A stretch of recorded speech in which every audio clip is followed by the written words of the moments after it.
Yeah.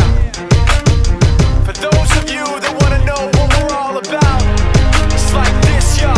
This is 10% luck, 20% skill, 15% concentration. For each ecstatic instant, we must in anguish pay, and keep in quivering ratio to the ecstasy. For each beloved hour, sharp pittances of years, bitter contested farthings, and coffers heaped with tears. Everybody else alone, in spite of the fact that some people still think that they know, but no, he knows the code. It's not about the sound. Hello, my name is Christian Sorensen. I was born and raised in California. I'm 17 years old, and I am a senior at St. John's. I moved to Guam in August of 2007. I have to say my two favorite things to do are music and sports.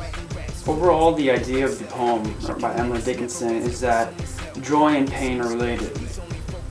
She says that joy is always followed by pain, and that joy is almost paid for by pain.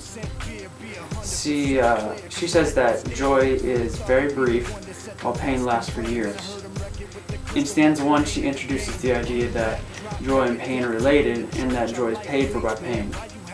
She actually suggests that there's a ratio between the two. In stanza 2, Dickinson says that time and money, or she uses time and money imagery to emphasize her ideas about joy and pain. She says that joy only lasts for hours and that pain lasts for years. This is the time imagery used. So there's obviously a drastic difference between the two. She also says that joy is paid for by pain. This is the money imagery, and she uses words like farthings and something else that describe money. And I can easily relate to this poem because I do believe myself that joy only lasts for hours and that pain lasts for years. It's part of being on this earth, and that it's inevitable for everybody. Hi, my name is Ty Ralston. I'm a senior at St. John's School in Guam. I was born and raised in Georgia. Peace up, A-Town. I'm a swimmer. I'm a butterflyer. I'd like to say music defines my life. I play guitar, I play the bass, I play a little piano, I sing, I play drums, and I write music. That's basically me. Hi, my name is Tetsuya Ijima. I am 17 years old, and I was born in Tokyo, Japan, and came to Guam when I was age 6. I've been living on Guam for 11 years. I'm a senior at St. John's School, well, on Guam, of course, and my main interest right now is in swimming. I swim 9 times a week and have been really dropping my times the last few years, which allowed me to compete in some off-island events, and they earned me a lot of medals. Yep. In my life, I've experienced joy and pain. Pain of losing and the joy of victory in swimming. I've swum many races in my life. One of my favorites was this summer. I got second place in the county where I lived in the 100-yard freestyle. And I was very proud of myself for a time. However, later that summer at the state meet, I got 6th place as opposed to my previous 2nd, and I was traumatized. That victory was short-lived, but that pain will last forever. That pain is what drives me to go on. In the end.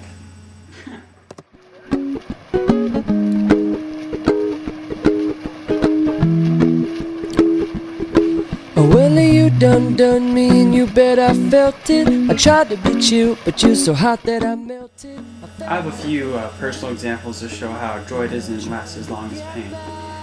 As I told you earlier, I like to play sports, and when I was a freshman, I played football. And I remember this game, I was told to play tight end, and the first play I got in, the pass was going to me. And I did this route where I was running towards the sideline, and the quarterback just threw this horrendous pass, and I made this crazy catch though. I jumped out, and with one arm I caught it with my left arm, and I brought it in, and I landed, and it was just the most amazing catch ever. And I remember I was feeling so proud because all the other teammates were all like jealous and they thought it was amazing. Well, open up your mind and see like me.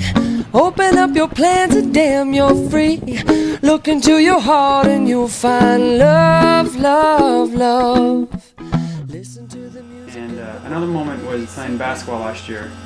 I could never dunk, and finally this one day I just grabbed this ball and I just ran and I dunked. I just threw it down so well. It felt so good and joyful. But looking back at that joy only lasts for seconds. Moments or hours at the most. No more, it cannot wait. I'm sure there's no need to. But on the other hand, the pain lasts for years, and maybe even lifetimes. When I was in about 7th grade, I witnessed my grandparents get in a crash, and it was horrible. I was at their house, and me and some friends took up the ATV up into the hills, and we were going to feed the animals at the barn. And at the barn you can see the road, and I remember I just got off the ATV and I turned around and I looked at the road for some reason, and I saw my grandpa and grandma just get smashed by this other car. It was horrible. 50 miles per hour, they just got hammered. And the feeling of helplessness and fear was so overwhelming. It still affects me today. Thankfully, they weren't hurt. Neither of them. It was a miracle, actually. They didn't get a scratch on them. But that feeling of pain still, when I look back at it, still affects me to this day. Look at those hotties.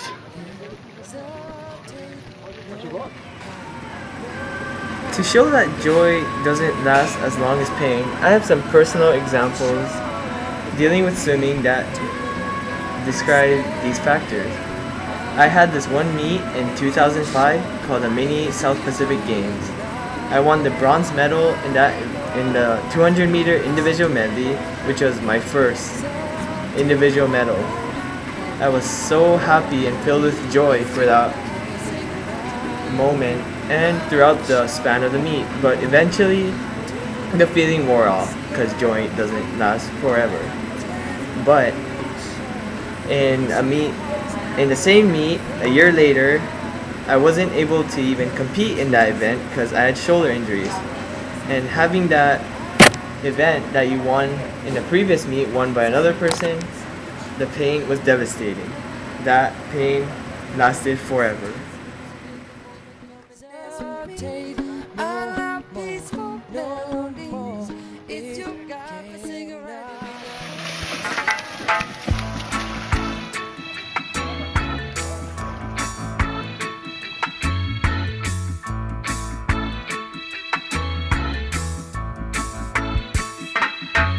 Don't worry about a thing.